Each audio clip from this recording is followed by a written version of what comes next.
3, 2, 1, mark.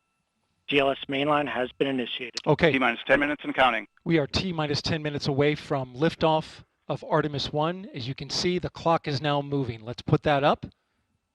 T-minus 9 minutes and 47 seconds. The L-minus 15 poll complete. Show 06:47:44 is the new liftoff time. Affirm. Okay.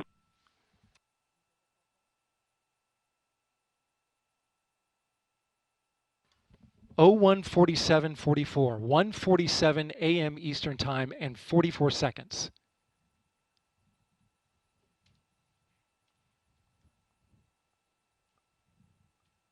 We went straight into terminal count.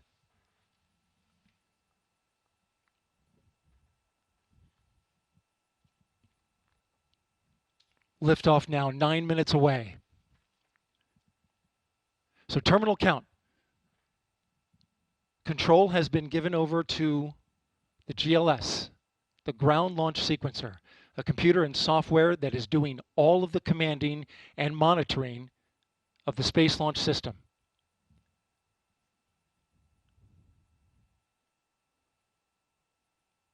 We'll hear call-outs from the GLS operator, Alex Pandalos.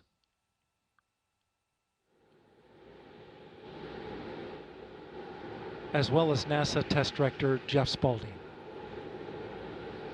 GLS is pre-tensioning the umbilicals at this very moment. You can see them as they run down the rocket. That's getting them ready to detach.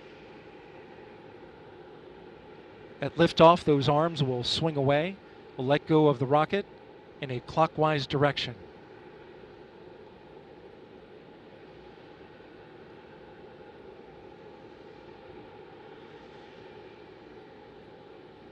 T-minus 8 minutes and counting. The GLS is performing up to 100 commands per second, including configuring ground systems for power transfer to the rocket. GLS is turning on cameras, recording video inside and outside the crew module to collect data for engineers. Purging the aft skirt booster with high flow nitrogen. Clear out any hydrogen gas that may be there.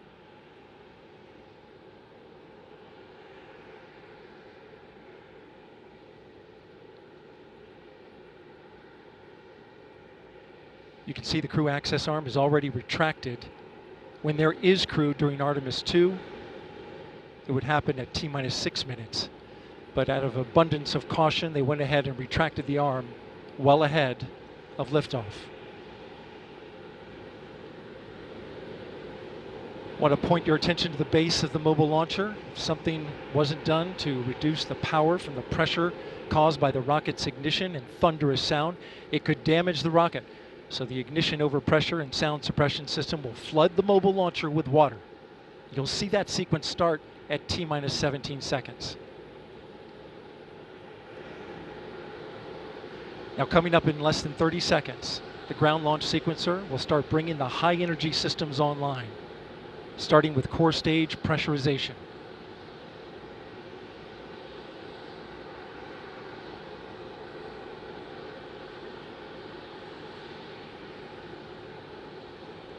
Firing room 1 is completely silent as they listen for the next call. GLS is go for core stage tank pressurization. The core stage tank is now pressurizing to flight levels. The replenish valve to the liquid hydrogen tank now closing. The liquid oxygen tank will come a little later. Now we're arming the Orion ascent pyros and transfer to internal power.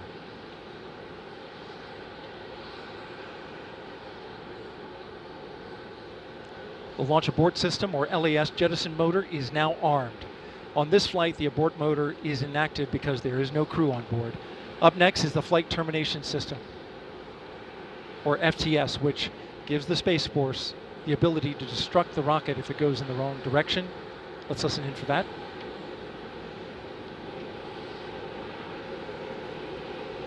GLS is go for FTS arm.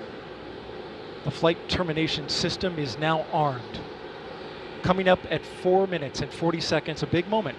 This is where the RS-25 engines and their bleed go to high flow. It's been a little tricky to dial in. GLS is go for LH2 high flow bleed check.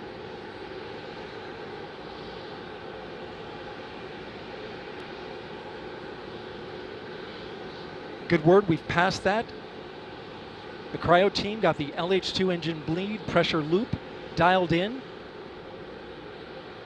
They are now at the right temperature for launch. Countdown continues. T-minus 4 minutes, 15 seconds. Up next, GLS fires up the CAPUs. Those are high-speed turbines which provide pressure to hydraulic pumps that steer the RS-25s. Stands for Core Stage Auxiliary Power Unit Start. GLS is go for core stage APU start. That now leads to the thrust vector control test at T-minus 2 minutes and 30 seconds. That can proceed now, and we will see the engines gimbal at the bottom of the core stage.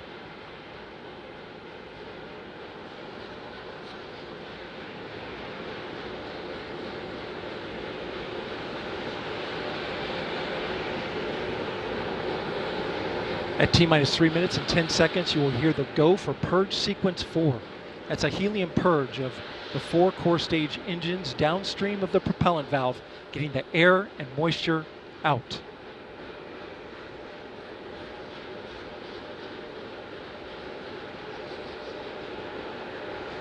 GLS is go for purge sequence 4. And in just a few seconds, GLS will close the core stage LOX vent, liquid oxygen.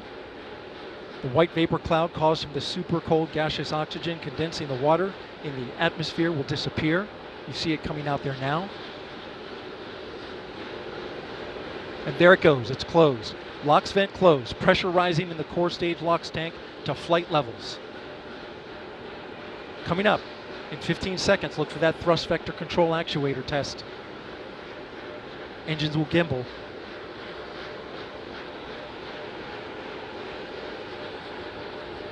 And there they go. The 4 core stage RS-25 engines gimbaling around, testing the ability to steer the rocket into space. They will operate at 109% performance. Each RS-25 throwing down 500,000 pounds of thrust. All 4, 2 million pounds. All together with the boosters, 8.8 million pounds of thrust. GLS is go for upper stage to internal power. Now the upper stage has gone to internal power. So power is removed from the rocket's upper stage, the ICPS, and it's been switched to battery power. The same milestone is coming up for the core stage at T-minus 1 minute and 30 seconds.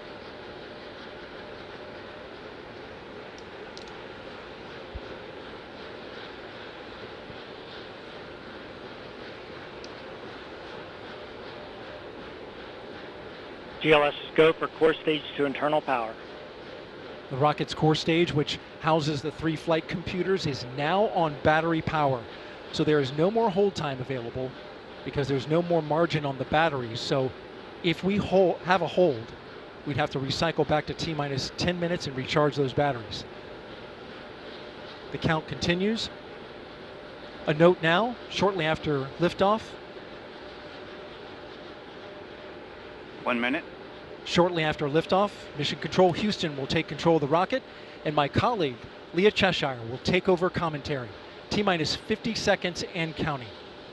Coming up at T-minus 33 seconds, the GLS will hand off control to the ALS. This is the autonomous launch sequencer. On board the rocket, it will take over command and control of the rocket. But the ALS will check, make sure there's no holds coming from the ground up until T-minus 2 seconds. GLS is go for ALS. And we are go for ALS. The Space Launch System is now counting down to liftoff of Orion on its maiden voyage to the moon. Launch team can no longer recycle the count. Sound suppressor water now flowing under the ML. And here we go. 10. Hydrogen burn-off igniters initiated. 7, 6, 5. Core stage engine start. 3, 2, 1. Boosters in ignition. And liftoff of Artemis 1. We rise together back to the moon and beyond.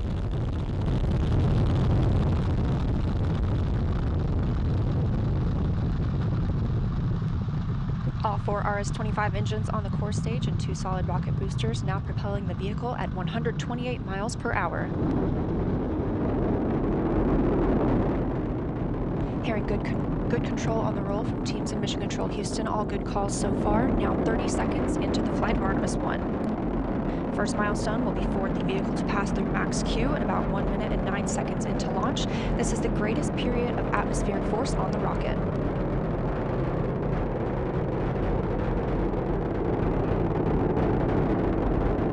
SLS now traveling 607 miles per hour.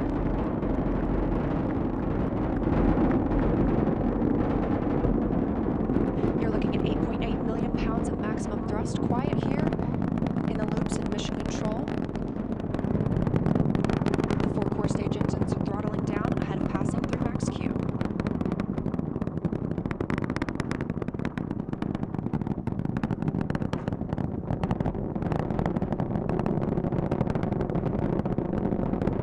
Now 1 minute, 21 seconds into the flight, traveling at 1,420 miles per hour. The 4 core stage engines are back at maximum thrust. The next major milestone will be for the solid rocket boosters to cut off and jettison at about 2 minutes and 11 seconds into the flight, so about 30 seconds from now. Again, quiet here in Mission Control Houston as teams continue monitoring the flight of Artemis 1. We're now 16 miles downrange from the launch pad at Kennedy Space Center, traveling over 2,800 miles per hour.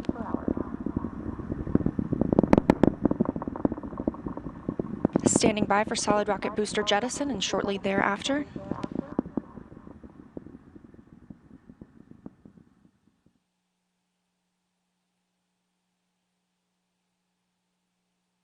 Confirmation that the solid rocket boosters have separated these 177-foot boosters. Now the core stage continues to power the flight of Orion, all 4 RS-25 engines firing, traveling over 3,400 miles per hour, 46 miles downrange. 2 minutes and 36 seconds into the flight. Hearing nominal calls here in Mission Control Houston. We've still got 4 good engines on the core stage. Next up, we'll be looking for the service module fairing to separate. This is 3 15 by 15 foot fairing panels, providing structural support, protecting the service module. Those will separate at about 3 minutes and 11 seconds into flight, and very shortly thereafter will be followed by the launch abort system separation. Just over 3 minutes into the flight of Artemis 1, now traveling over 4,060 miles per hour, 83 miles downrange. We just had confirmation that the service module fairing has separated.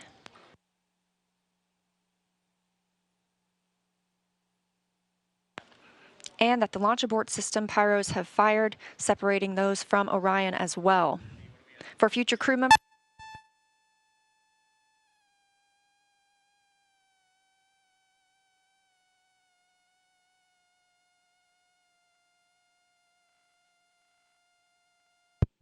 we just heard the call for 3-engine press, meaning if SLS were to lose an engine at this point in the mission, we could still achieve a nominal mission. We would just have an extended main engine cutoff time. However, we still have 4 good engines, all at maximum thrust right now, powering the first flight of Artemis at 5,200 miles per hour, 148 miles downrange.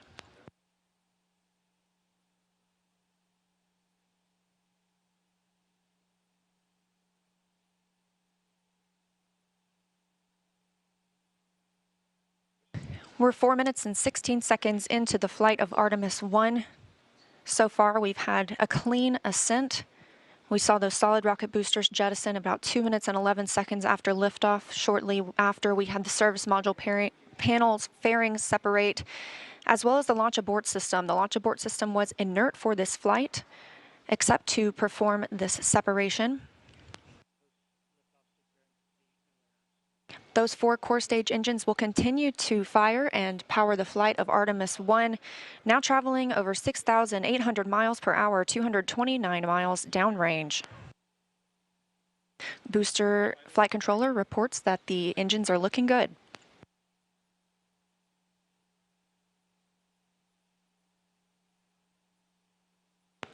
Our core stage main engine cutoff time is about 8 minutes and 3 seconds. We are now 5 minutes and 11 seconds into the flight, 7,656 miles per hour. Again, 4 good core stage engines, those 4 RS-25 engines. The last time those core stage engines flew, they were taking space shuttles to orbit, and now with upgraded capabilities, they're launching the future of human spaceflight.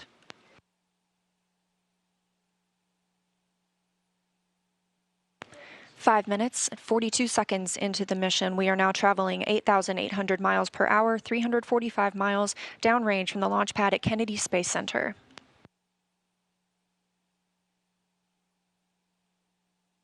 Again, we are anticipating core stage main engine cutoff at about 8 minutes and 3 seconds. And about 10 seconds later, we'll see core stage separation, at which point Orion and the interim cryogenic propulsion stage will be flying free. Now traveling over 10,000 miles per hour, 6 minutes and 15 seconds into the flight of Artemis 1, 427 miles downrange. Quiet here on the loops in Mission Control Houston. Teams continue to monitor this first flight.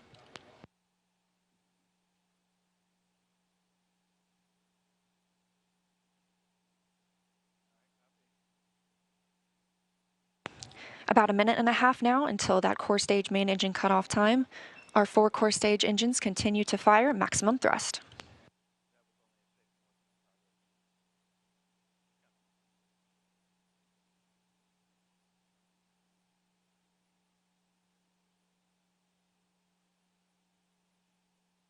Coming up on 7 minutes since launch today, now traveling over 12,800 miles per hour, 563 miles downrange. Again, still quiet here in Mission Control Houston.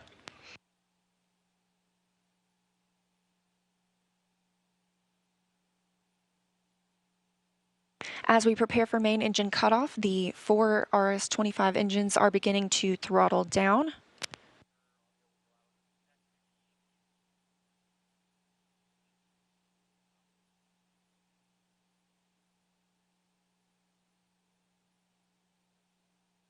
"30 seconds now until core stage main engine cutoff. All 4 engines continue to throttle down.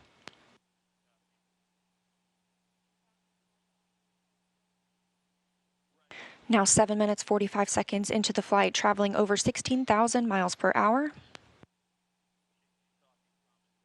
Continuing to hear good calls here in Mission Control Houston. We're standing by for core stage main engine cutoff.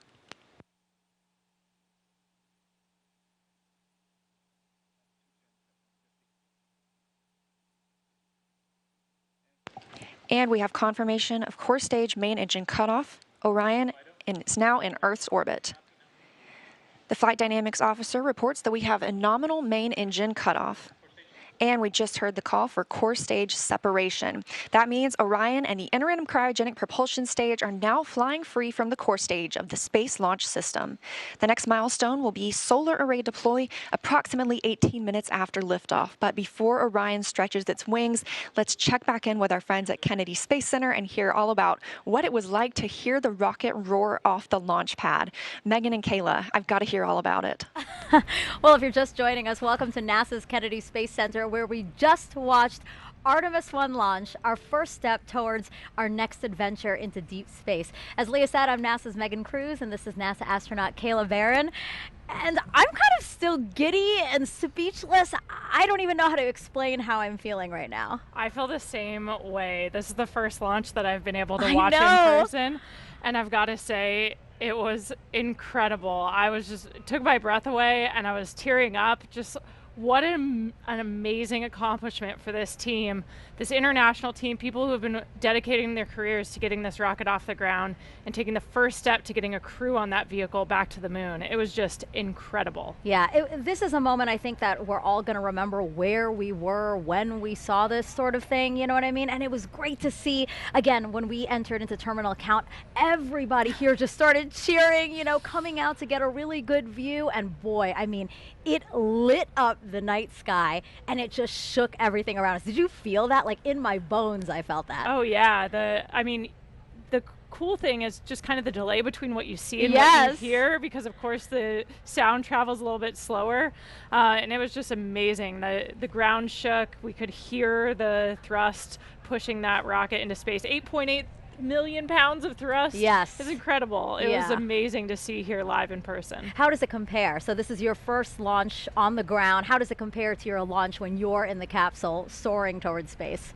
I mean, equally emotional, I think. Yeah. We train for everything, and so when we're in that capsule waiting for launch, we're just running our procedures. You could almost, trick us and say that we were in the simulator and it wasn't real, but like in that moment of liftoff, when the thrust builds underneath you, like we saw it today, it's just hard not to be overwhelmed by the emotional experience, the excitement, the joy of that moment. It's incredible. Yeah, I think we can't say it enough.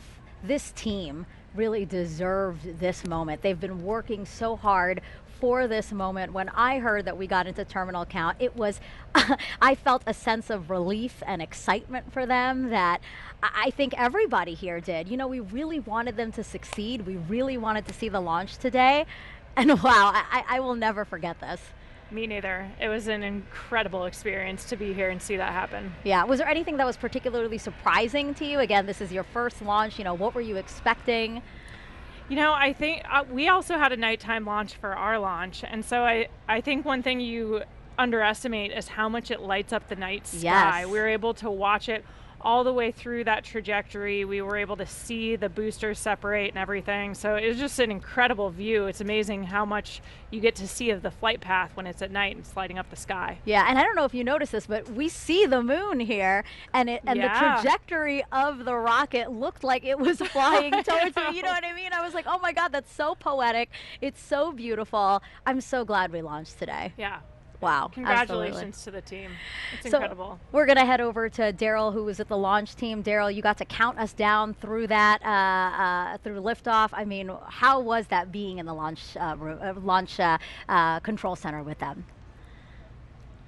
Well, Megan, it was something else. I got to tell you, you're looking live inside the firing room where Charlie Blackwell-Thompson is about to address her team after a whole lot of hard work and preparation to get to this moment. Let's stand by and listen to her now. Comm check. But you can't hear it in the room. Can you guys hear me? No. Hey, Jeremy, see if you could turn something on the microphone? The press side can hear me, but the room can't. The room can't. You can hear me? Because the guys...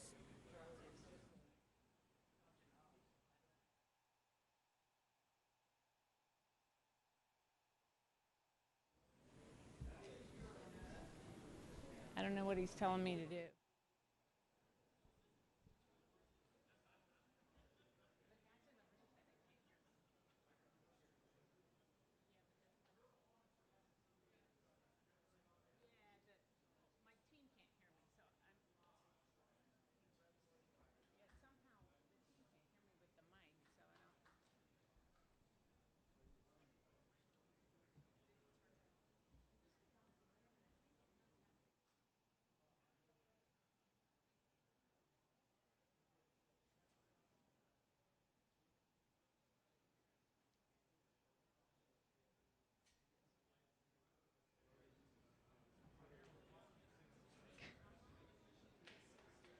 He's here.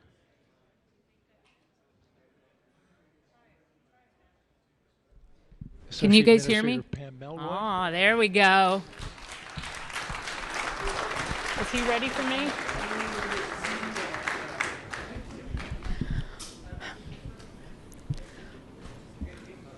Well, for once, I might be speechless.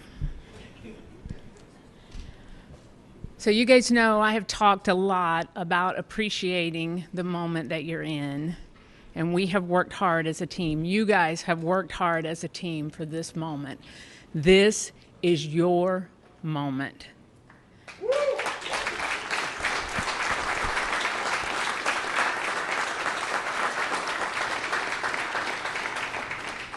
It is not by chance that you are here today. So I want you to look around at this team and know that you have earned it. You have earned your place in the room. You have earned this moment. You have earned your place in history. You were part of a first. Doesn't come along very often. Once in a career, maybe. But we are all part of something incredibly special, the first launch of Artemis.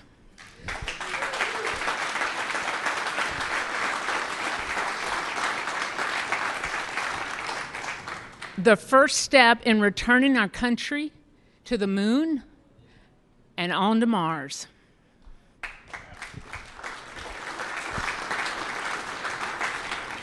What you have done today will inspire generations to come. So thank you. Thank you for your resilience.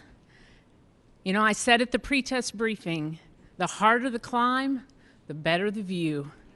We showed the Space Coast tonight. What a beautiful view it is. So congratulations.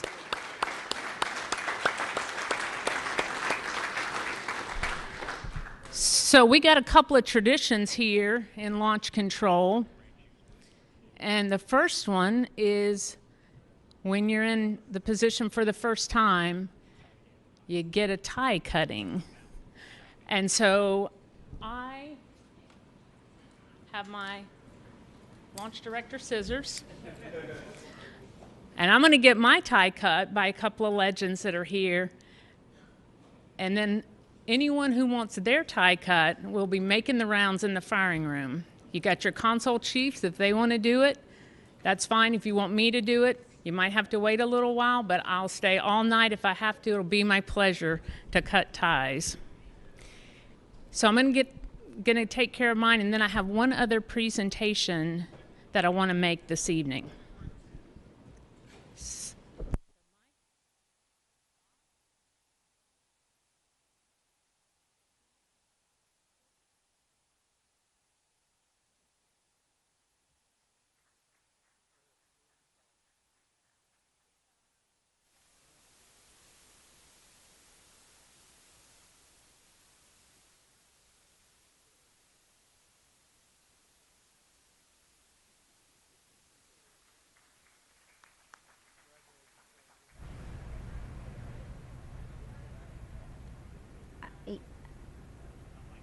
This is Charlie Blackwell-Thompson, Artemis 1 launch director. She just got her tie cut. That is a tradition here at NASA. We just got to hear her talk to the team, and one thing that really stuck out to me that she said is that they've really earned their place in history. We're coming up on solar array deploy. Let's go on to Leah. Thanks, Megan. And yes, we're here in Mission Control Houston, still monitoring the Artemis 1 mission and the first flight of Orion atop the Space Launch System. So far, we saw successful liftoff at 1:47 a.m. Eastern Time, all the way through separation from the core stage. We now have Orion and the interim cryogenic propulsion stage flying free. And we've just heard that we have initiated solar array deploy. So we are turning our focus to that. The spacecraft was running on battery power, but stretching these wings will allow it to stop relying on those batteries and significantly extend the time it can stay in space. So solar array deploy takes about 12 minutes. We have 4 solar arrays that we need to deploy and latch. These will provide power to the spacecraft on its journey to distant retrograde orbit and all the way back to Earth. Once these are properly configured, again, Orion will no longer need to rely solely on battery power. And we expect this to be done about 30 minutes after liftoff. Right now, we're 19 minutes since liftoff today. Orion is now traveling 17,175 miles per hour. We're continuing to hear good calls here in Mission Control Houston from the flight controllers monitoring the mission. A little bit about these solar arrays as we wait. Again, we heard the call that the deploy has been initiated. We'll hear a little bit more about that once they start to unfold. These 4 solar arrays generate 11 kilowatts of power, which is enough electricity to power 2 3-bedroom houses, and they have a wingspan of 63 feet. Just one of these 6.5 by 6.5 foot panels has 1,250 solar cells. So you're looking at a total of 15,000 solar cells. Now, we just heard the call that all 4 solar arrays have been released. So we initially heard the initiation call. That command had been sent. Now those 4 solar arrays are released. Again, this is about a 12-minute process. The solar arrays will deploy straight, and you're getting a live view right now. This is really exciting. They'll eventually be swept back against the vehicle prior to translunar injection burn to prevent any loads from breaking or damaging the arrays. And on the end of each solar array is a camera that will capture imagery for us throughout the mission, along with a few other cameras placed outside and inside the spacecraft to help us monitor and perform various other inspections. Of course, if you recall the Apollo capsule design, there were no solar arrays. We had fuel cells instead. So this design with arrays gives us the opportunity to stay in orbit longer since we practically have no limit to the energy available for use from the sun. Coming up on 21 minutes since liftoff. Orion is attached to the interim cryogenic propulsion stage. You can see those 4 solar arrays unfolding now. And again, Artemis 1 is a flight test. It's paving the way for a sustainable presence at the moon. Looking forward to the future, Gateway will be our space station in lunar orbit. And we have some similarities and differences in the solar arrays unfolding right now on Orion and those that'll be on Gateway. So like we're seeing now, these are deploying autonomously. The Gateway solar arrays will as well. And while these generate those 11 kilowatts of power, the 2 rollout solar arrays, or ROSAs, on Gateway will generate 60 kilowatts of power. That ROSA design is currently being tested aboard the space station. We have 2 new ones installed and a spacewalk conducted earlier today, preparing for another set.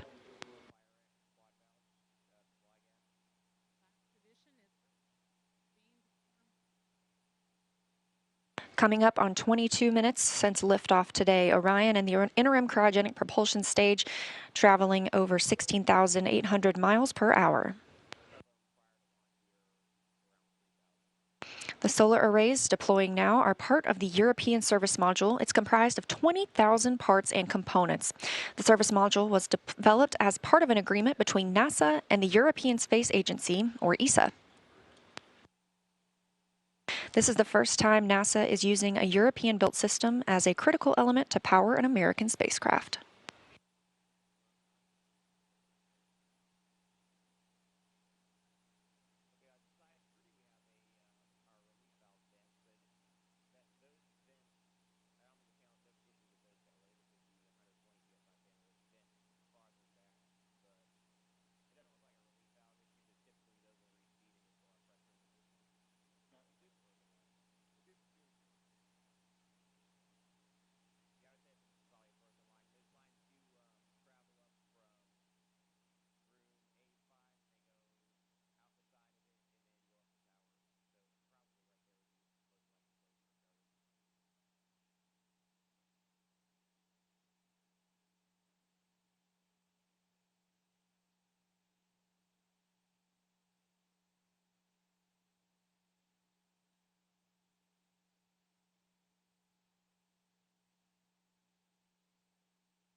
Coming up now, and 24 minutes into the flight of Artemis 1, spacecraft now traveling at 16,500 miles per hour around the Earth. We are in solar array deploy, and we have confirmation all 4 arrays are deployed.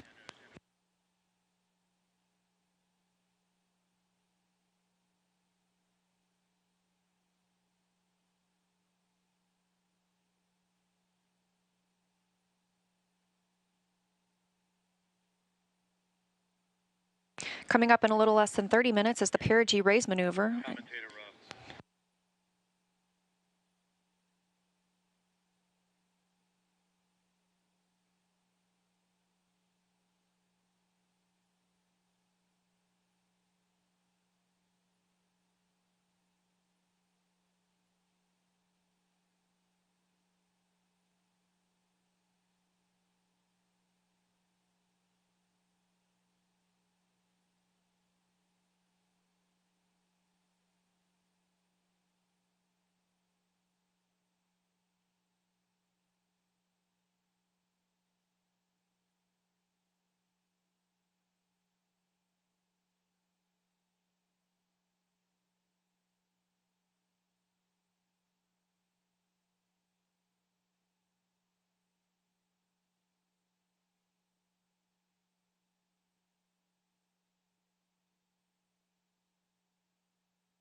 And with our launch at 1:41 Eastern Time this morning, we are looking for a perigee raise maneuver about 53 minutes into today's flight. Again, we are now 25 minutes and 47 seconds into the flight, and we have a complete deployment of all 4 solar arrays.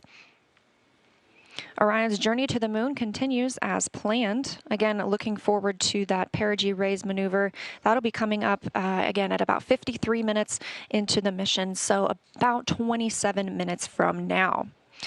During the perigee raise maneuver, the interim cryogenic propulsion stage will use its RL-10 engine to lift the lowest point of Orion in Earth's orbit.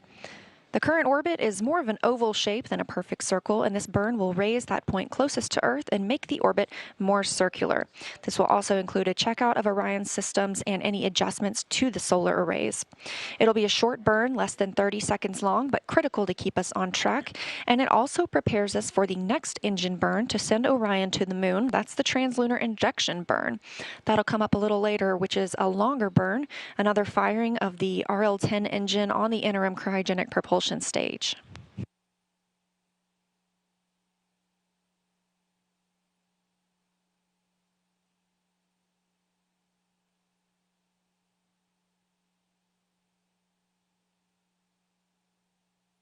We caught a glimpse there of those solar arrays, and with all 4 solar arrays properly deployed, Orion's journey to the moon continues, and we've got more operational updates coming up shortly, but for now, I'm going to toss it back to Megan and Kayla at Kennedy.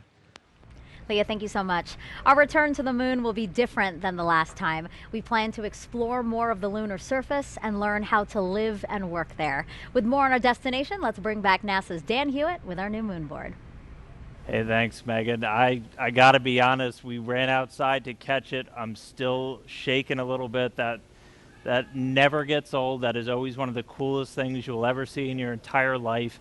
And that rocket was massive and loud and just so cool. All right, the moon. This is why we call it the moon board, but the moon, you know, since the dawn of time, humans have looked at the sky and shouted at our neighbor, I'm gonna walk in your face. And in the 60s, we actually did it. 6 times, starting with Neil Armstrong, Buzz Aldrin, Apollo 11, 1969, followed by 5 more successive landings, each time delivering 2 human beings to the surface of the moon.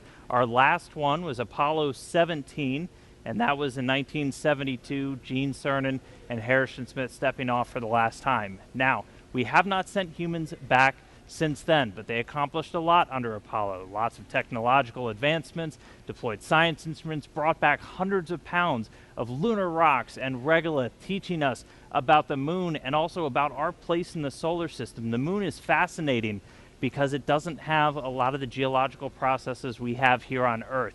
You don't have erosion, you don't have wind and water wearing down rocks, you don't have plate tectonics that are constantly recycling the crust, and so everything out there is really old. In fact, one of the rocks brought back on Apollo 15, called the Genesis rock, was dated to be 4 billion years old, so from the primordial beginnings of our solar system.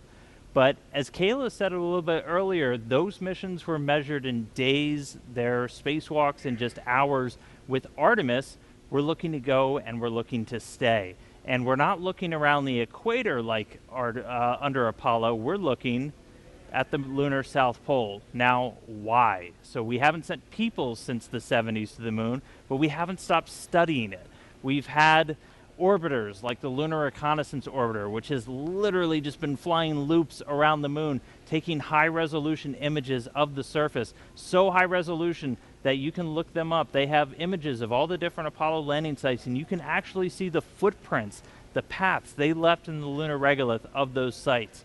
We had a mission called L-Cross, which slammed a probe into a crater on the moon, sending out material, some of which potentially hadn't seen direct sunlight for billions of years, and then analyzing what shot out.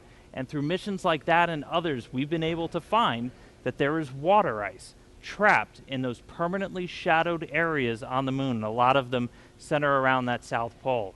We have already identified 13 potential landing sites for the Artemis 3 mission. And these are where we're going to send our astronauts around the lunar South Pole to access that water ice. Now, Why water? Why are we caring about water? Well, it serves a lot of purposes. Obviously, for humans, you need that to breathe. You can split water apart, get oxygen for breathing gas for an atmosphere. If you have a lunar base, you can split it into oxygen and hydrogen. That's rocket fuel. We just launched the most powerful rocket in history using those constituent parts. And so you can start to live off the land. We can use that, something called in situ resource utilization. And really, the whole point of that is to use the moon as this proving ground.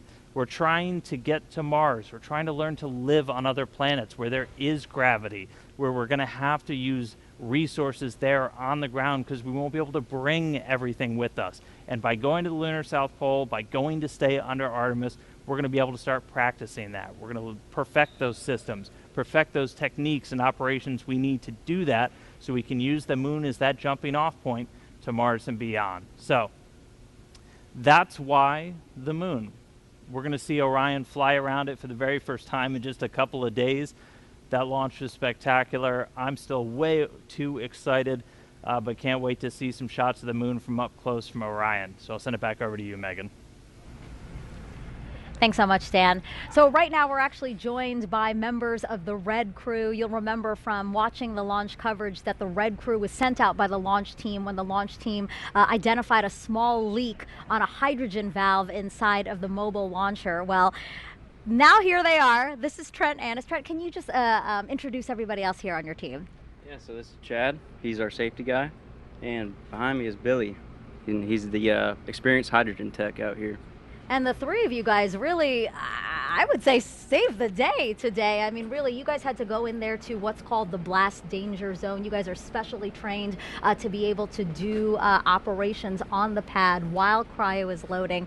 Talk to us about getting that call, being told, hey, you guys need to go in there. And it was the first time for all three of you. Yeah, all I could say is we were very excited. I was ready to get up there and go. Really? How are you guys feeling? Very comfortable, very confident in the test team and the procedures and our training. We did a great job. Walk us. Oh, sorry. Go ahead. So how gratifying it must be for you guys, because you train for this eventuality, but don't always get to do it. Billy was saying that he's been a Red Crew team member for 37 years, and this is the first time he's been called to go into the blast danger zone. So I know for us, when we're training for all of these eventualities, whether it's a spacewalk or robotics operations, you really want to put that training into practice. How do you guys feel like it went today? Amazing. I still can't believe it. It's surreal to me. It's just insane.